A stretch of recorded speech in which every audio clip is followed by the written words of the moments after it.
Hello and welcome back to my YouTube channel, Ashley Empowers. I'm your host, Ashley Brown. And before we get started with today's episode, I just wanted to say a quick thank you to everyone who has subscribed, liked, or shared any of these videos with any of your friends. I'm truly grateful and I appreciate all of your support. As many of you know, that the purpose of Dating with Purpose series is to showcase and highlight young couples who are keeping and putting God first in their relationships, really to inspire other couples to do things in a healthy way. The great thing about this series is that I interview a lot of couples that are married, which means they've been through all seasons of a relationship. They went through their singleness, through dating, through courting, through their engaged season, and now to marriage. And today I'm really excited that I have the honor to interview Rachel and Roger Island as they just open up and share their story of dating with purpose. So I'm just going to ask you both to introduce yourselves and kind of just go into your story of being a couple. Well, I guess I'll start off. Roger Island, and you gonna go? I thought you were going to tell the story. Oh, what you want us to do? Okay. My name is Rachel Island. We actually only dated for about 6 months before we got married. Wow. Prior to that, we both were had different paths, of course, but we both were praying. I was praying for my husband, he was praying for his wife, and we just knew immediately that this was it. It was kind of that "are you him, are you her" type thing, and we just knew. Okay. So what exactly does dating with purpose mean to you?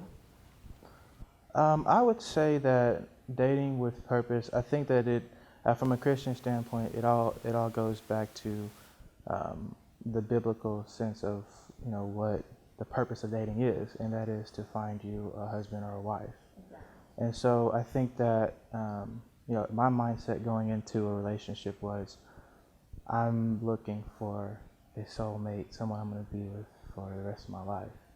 And so I needed to answer some key questions while I was dating. And so I didn't want to waste time, doing silly things in silly relationships. I wanted to get something meaningful and now. So that's what dating with purpose means to me. No. I'm going to disagree with what you said pretty much. I think that a lot of times in relationships, we go about a relationship without any goal in the end and trying to fill different voids that really aren't meant to be filled. Only God can fill them in the person that He has for you. So I think that just going into something knowing that you're going to have a Christ-centered relationship and He's going to be your foundation, and your goal is to do His work as a couple. Yeah. So what was your focus while dating? If you were only dating 6 months, did you know early on what each other's standard was for the relationship? What was your focus? Most definitely. We actually made a list. Both of us actually made a list, and it was just main qualities or traits that we were looking for in someone. Was this before you got together? Or? This was actually before we got together. Okay. So I was very serious about it, and I had been praying about, God directing my path in my relationships, because I knew that whoever I wound up with is going to have a big impact on my life. Yeah. And I knew from my value system that when I say I do, I meant that forever. Yeah. And so I have going into a marriage, I have no intention of winding up in a divorce. So I knew that from day one. So I know that you must put a lot of effort into and have wisdom in picking out your spouse. Do you mind me asking how old you were when you made your list? I would say I was 22, maybe. Okay. 22 or 21. I can't exactly remember, but it was once I truly gave my life to God. Okay. Because before that, I didn't really have standards in my relationships. Yeah. Obviously, I kind of, my standards were I wanted to have someone I was attracted to and I guess have fun with or whatever. But I knew that it was so much more to the picture when you get into a relationship that's going to be forever. That's awesome. And I think just being 21 or 22, making that type of list for a spouse is super respectable. What were some of the things that were on your list, if you don't mind me asking? My number one, it said, if she's not serious about God, then I'm not serious about her. Wow. And so that was my number one priority, is getting a girl who was serious about God. Because I know that in order to make a marriage work, you have to have that spiritual connection. Absolutely. And if it's not there, then I don't think you can really prepare for what's ahead of you. So that was my main focus, and obviously, some things after that would be, having the same goals, having the same, being on the same page about children, just different things that really matter in a relationship. And so I think that my understanding of that has really stemmed from my parents' relationship. They've been married going on, I think it's 32 years. Wow. So I've seen what they set a very good example for me, and so I knew some of the important foundations that you need to establish early. That's so awesome. Yeah, That's very awesome. And going into dating, I knew what I was looking for up front. So those are some of the questions you want to get out there early. Okay. And before we get to Rachel's list, Roger, I have another question. So how early on, well, this would be for both of you, did you reveal your list to one another? Or did you ever? Or was it after you got married, you're like, oh, I had this list? No, we actually did give it to each other when we were dating. It was just, I can't remember exactly when, but it was after I kind of knew that she was checking off those points on my list. Nice. Okay. Well, Rachel, what about you? What was your focus? And since you had a list, can you kind of give us how you came up with your list and a few things that was on it? For me, my past was extremely different than his. I've always been a believer in Christ, but I wasn't following for a very long time. And so my parents divorced when I was younger, so to me I had more of a distorted view of how marriage was. So my relationships consisted of more, status and appearance and what can I get out of it, because I didn't want anybody to get too close to me. So I had actually started going to a singles group about 2 months prior to him and I starting talking. And so I started going there and I dedicated my life to Christ then. And so it took me a while to kind of learn what it truly means to follow Christ and to live that out. And so my list, it's funny because mine was more kind of physical and like, you can't cheat on me, you can't do this, you have to be active. But I went and I think it was like number 5. I said, you must be a Christian. And then I put, but really that should be first. But my mind wasn't putting it in that order. Yeah. I was scared, really scared to date a guy that was on that path. So whenever him and I even started talking, I remember ignoring him for about a week because I was just like, because there's people who say that they are following Christ and really their intentions are to do different things. Yeah. So whenever I was kind of going through that list, I was thinking, oh my God, like he has blessed me far beyond anything that I could have ever written down. So that's when I really was just like, wow. And so when him and I started dating, he would kind of take me through different things, whether it be, your appearance and being modest, or, how to treat people, or just different things. And he took me through things in the Bible, and that's what really just kept me going. So even in your relationship, he was leading you closer to God? Yes. That's excellent. So what did Rachel, I know you said you had a different past. What did your past relationships look like? I had one serious one when I was in high school, and that was just, being cheated on and just more arguments and depression and suicidal thoughts and those type of things. And so after that, I never really trusted anybody. So it would be, dating this guy or dating that guy, or, just going on dates, I guess you would say, talking to. Yeah. And so I never let anybody get close to me. I had more of the mindset of, I'm going to act like the man and you're not going to hurt me. So it was just more, like I said, status and, what can I get out of this? And then I'll just be done. So Roger, why her? Because we sat down and talked. Our first date, we were very open with each other. And I think it came from us having the same intentions. Like we were both, because she had already established that she was looking for a husband before we started dating, and my mindset was in the same place. So we both went and sat down on our first date knowing that we were looking for a spouse. Wow. And so the conversations were so much different from just your casual, dating experience. We had very mature conversations about different topics that were important down the road: children, faith, family, those type of things. Yeah. And so those are very deep conversations we had up front. And so I think it made all the difference. And so I was really able to see, or I was really able to get my perspective on her early because of that. Yeah. Well, Rachel, I know you said that early on you gave your life to Christ.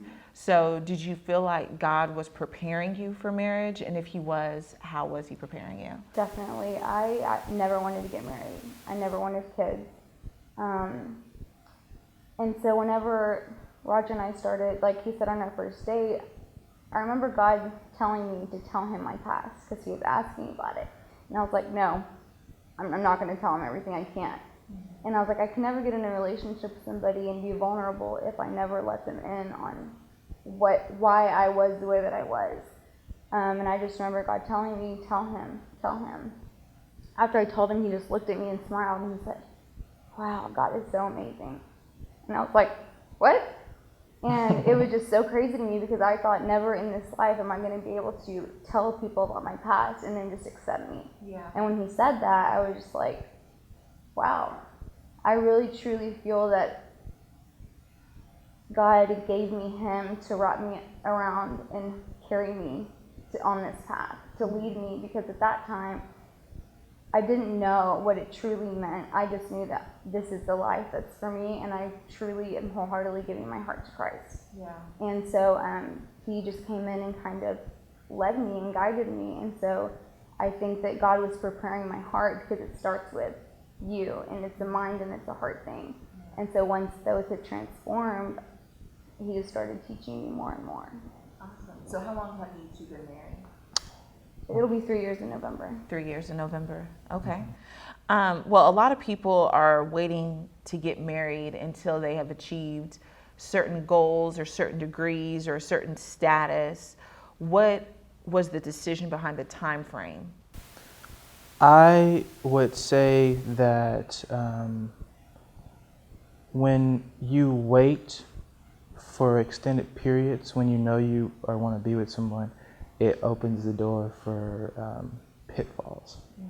And for us, we felt that, kind of like the Bible says, it's better to go ahead and marry than to continue tempting yourself in that way. Yeah. So we didn't think that it was wise to hold our relationship or extend it out any further. So we were like, hey, let's go ahead and do it, because we don't want to sit here and continue to put ourselves in situations that are ungodly.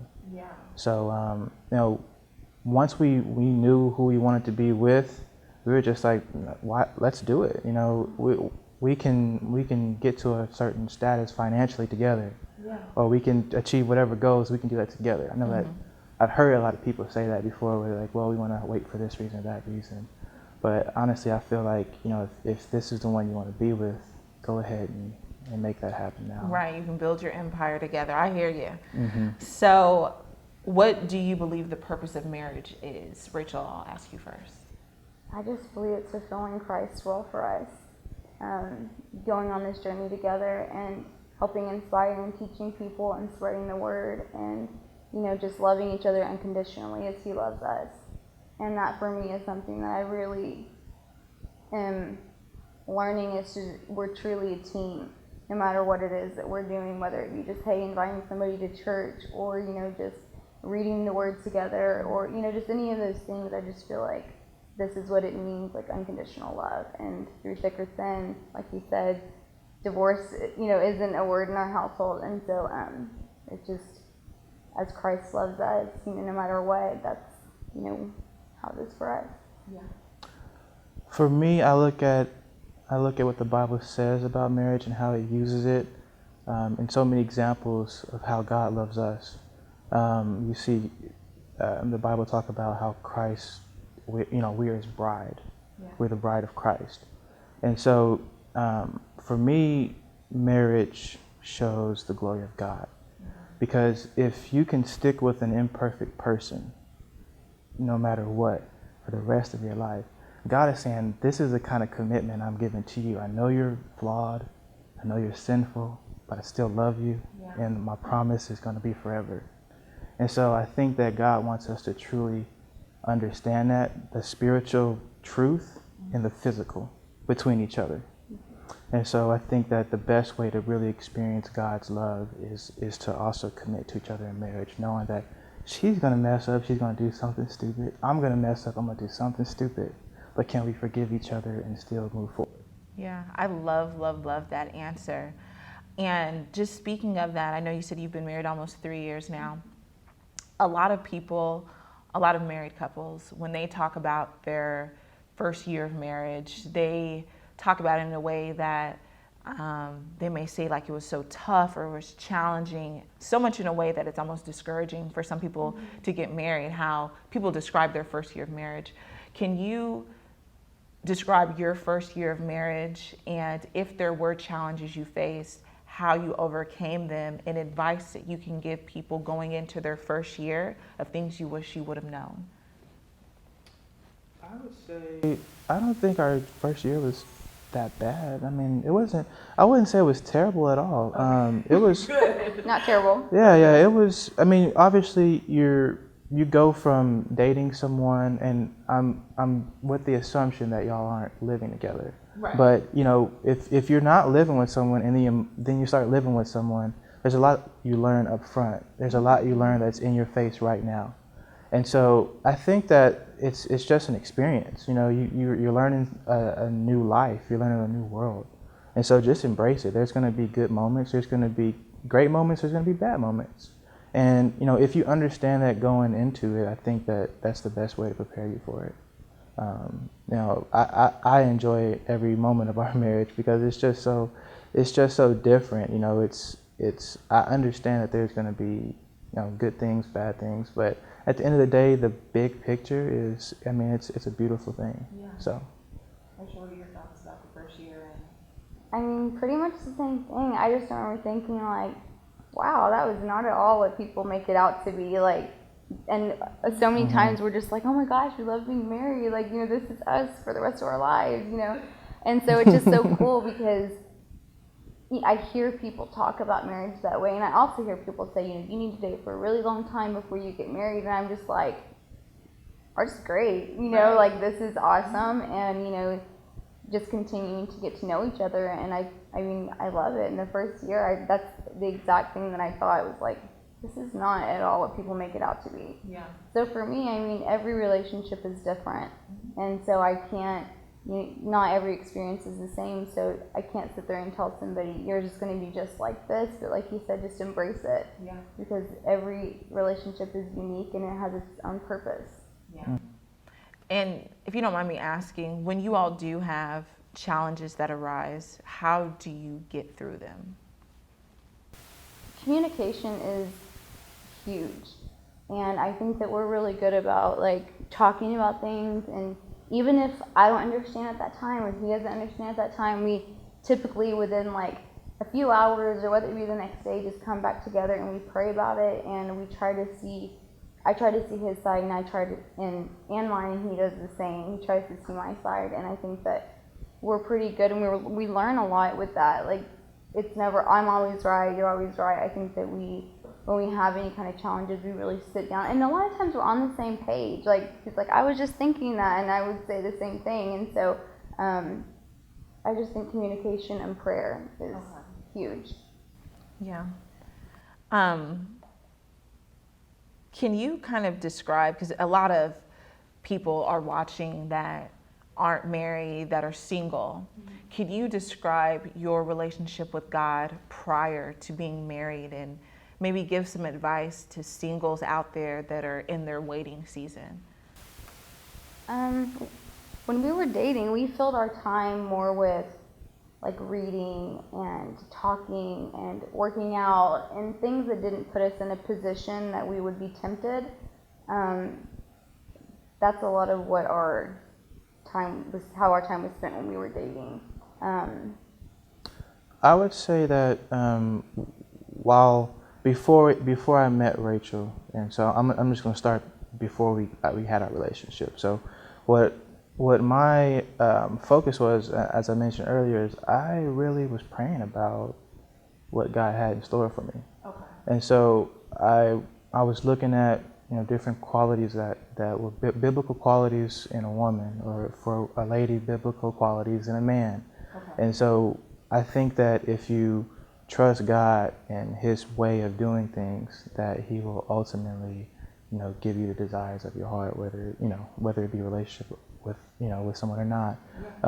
But I think that, and I tell my friends this all the time, you can't have expectations for a woman or a guy if you're not living up to it on your end. Right.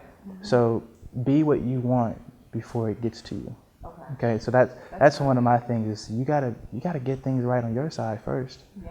and then go look for for your person. Yeah, and I agree with that. And I think a good thing that you said was you were looking for biblical qualities in your wife. But if anyone who's watching this, if you're single and you're looking for, in having a Christ-centered relationship, how you can look for biblical qualities if you read the Bible and know those qualities. So you can't look for something that you don't even know that you should be looking for. So I think that's a good starting point. It's Definitely. just getting familiar with the word and knowing what those qualities are, because knowing what to look for. In the right areas. I mean, you got to know where to look for.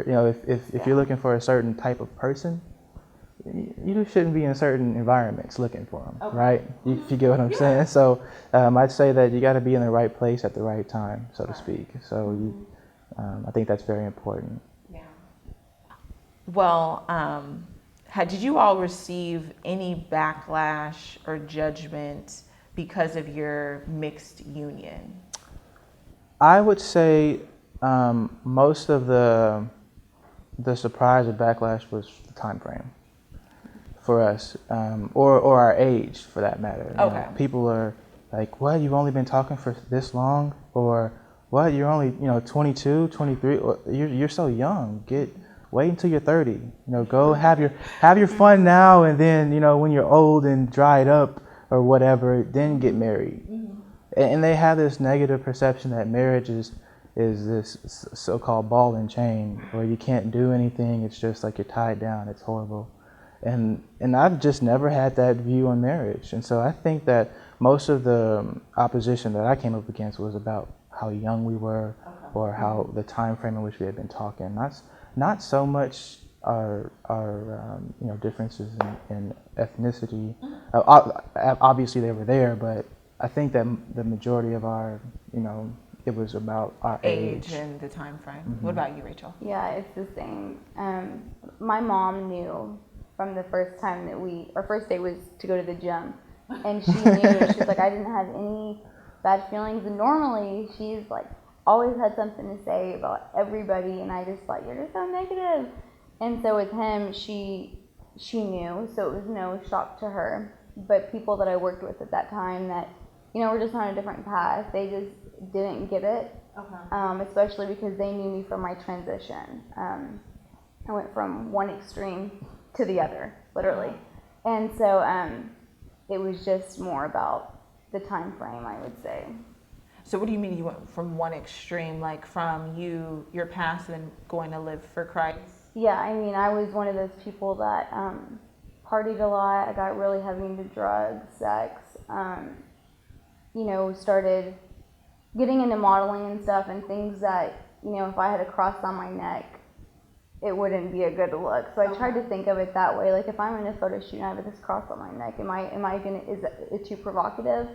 So I just started kind of doing things like that. And so I went from this person who didn't care if you liked me, didn't care how he treated you.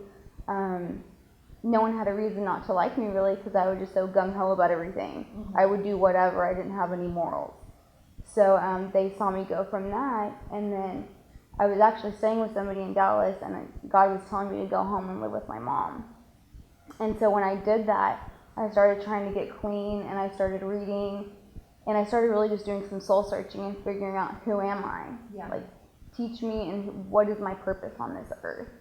And as I was doing that, I just started slowly changing. And so I think that whenever I went from, I just got it like that. I mean, when I started reading, when God started working in me, the blinders were just taking off, and I just saw everything so differently. The lights, the color, everything is so different to me. And so they just saw this crazy party girl to this girl who's trying to, clean up how she's dressing, and, my language and the music, just little things like that. They just started adding up, and they're just like, who is this? Right. And what has he done to you? Because he just came in 2 months after that. Yeah. So it was just, like night and day. Yeah. They're like, I can't look at you like that. Is this you? Yeah. And it was pretty crazy. What I think is so interesting about your story is that it sounds really like opposites. Roger, you kind of grew up in a way where you knew your morals, you knew the importance of being close to God, and Rachel, you found your way as you got older. And I just think it's a beautiful love story. I love it. Well, it's funny too, because my family they're all Christian, and they have instilled that in me. Okay. So now, it's so cool because they love him so much, and they're so, just like, our prayers have been answered. And Okay. so, I'm, like I said, I've always been a believer because my family, they had taught me that. Mm-hmm. But I just simply wasn't following. I was rebelling. And so, they were all hurt about it. So, it wasn't anything like, oh, well, it shows. They were hurt, and they were praying, and I truly believe that, prayer had a huge part to do in my coming back to Christ. Awesome. So. All right. Well, I just have a couple more questions for you before we wrap it up. I know that once people, getting married or even in a relationship, being in a relationship, it takes up a lot of your time because, you love to spend time with that person. Just briefly, can you touch on, Rachel first, how you balance your time with God and your husband?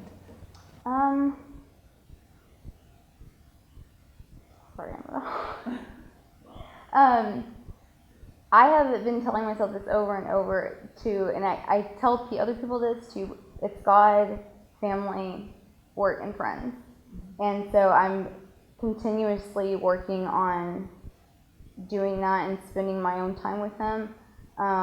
But I think that we for the most part do pretty good at putting him first, and trying to watch sermons together, and reading on our own and listening to sermons, and just doing that, and then we'll come together and we'll do those things together also. So I think that it's a good balance. I think that it's always a challenge because naturally, I kind of want to do other things sometimes. But I always pray about it. I'm just like, just lead me to what you want me to do and keep my focus on you. Yeah. And like I said, when we always are kind of on the same page, I'll be like, look, I just feel like, we need to start focusing more. And I was thinking the same thing. So it pretty much, I feel like it all just kind of flows. That definitely takes dedication and work, but it's a heart thing. Yeah. And I start missing Jesus if I'm not spending enough time with him. So I just feel a conviction if I'm not doing anything that I should be to be fulfilling that. I think that for me, I like to do a lot of thinking and meditating on certain things. And so I find that I do that most often on my ride to work. On my way home, we get up at different times. So I get home a little bit earlier than her, maybe an hour or two early. So I get to really spend some time there. And so we like to get together on weekend nights and do we try to recap our sermons that we watched on Sunday. We try to recap that on a Wednesday or Thursday night. And, if there's any questions, we can go over those and kind of discuss certain topics, or I'll shoot her an email about, this or that, and we talk about it. So I think it's fun. We get our own time, and then we get to come together too. Yeah, And I so- love that. Okay, well, the last question I want to ask you all is, once again, I said there's singles watching, married people that are dating, people that are engaged. What advice can you give singles to help them not make marriage or dating an idol? Make dating marriage an idol. Because some people, they may say, oh, I'm going to build a relationship with God just so I can get a husband or just so I can get a wife. And that's not what our message. I think what you just said is good, because if you're putting God first just so you can later put someone else first, then things are so backwards. I think that you should never prioritize or put a marriage above God. And I've seen people do that, where they're just all about family and God is just kind of left on the back burner, or they're all about their husband or wife and God is just in the back burner somewhere. So I would say that focus on getting yourself spiritually right, and then focus on that relationship that you seek. Because in my experience in life, if you do things the way God said them, they turn out better. Yeah. It's just that simple. If you say, God, how should I do this? Whatever area of life it is, how should I do this, God? And then you listen to Him, you hear His instruction, and it turns out better than whatever way you thought you should have done it. Yeah. So that's what I would say. Nice. And Rachel, quickly, do you have anything that you would like to add, or? I 100% agree with them. Okay. Patience. Yes. Okay. Well, I thank you both for both coming and just sharing a part of your story and opening up. And I'm positive that it's going to inspire a lot of people. Okay. So thank you everyone for tuning in today. And once again, although this series is highlighting dating with purpose, we want to make sure that everyone who's tuning in understands that the best relationship that you will ever have is the one that you have with God. And before you can cultivate or build a relationship with another person, you have to make sure that you're seeking God and His truth first. The last thing that I do want to say is that if you are in or near the Dallas, Texas area and you would like to be on an episode of Dating with Purpose, or you have a couple that you would like to recommend, please email info@ashleyempowers.com. That information will be below in the description box. And I thank you for tuning in. If you liked the video that you saw today, please do me a favor and hit the like button, the thumbs up, and hit subscribe and share it with your friends. Thank you and have a blessed day.